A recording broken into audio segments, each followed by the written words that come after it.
Andy McDonald. Thank you, Mr. Speaker. Clearly, the franchise system is in complete disarray.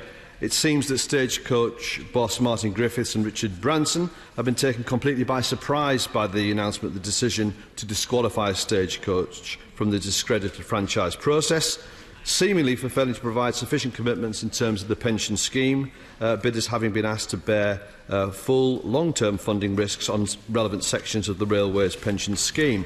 So can the Minister inform the House as to the pension commitments made by Abellio so as to warrant the award of the East Midlands franchise and the extent to which any such commitments were distinct and more acceptable to the DfT? And isn't this really payback for the East Coast collapse 2 years ago?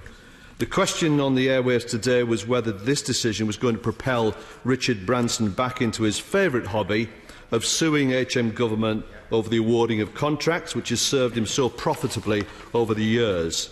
So can the Minister tell the House what preparations his department has made in readiness for the potential of costly litigation to flow from this decision?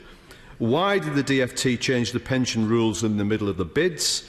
On South Eastern, this was only made clear after 2 rebids. Isn't that moving the goalposts? The real issue is that this government, by sleight of hand, is trying to reduce its support for the railway pension scheme. It's trying to pass these costs on to the private sector. That's why both Stagecoach and Arriva defaulted on their bids for the East Midlands franchise. The rail industry has a plan to reduce the deficit in its schemes, yet the government has ignored this and attempted to bulldoze through changes without consultation. This is reckless and will cause concern to rail workers and worsen the rail service for passengers.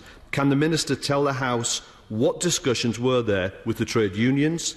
And given that Keith Williams has been instructed to conduct a root and branch review of the operation of our railway, why has such a lengthy franchise been awarded before the Williams review reports later this year? And, Mr. Speaker, the announcement is accompanied by the decision to extend the franchise award on South Eastern to Govia. How can it be right for that company to be given the nod to continue when they have delivered such a miserable service and have completely failed their passengers? Isn't this yet further reward for failure?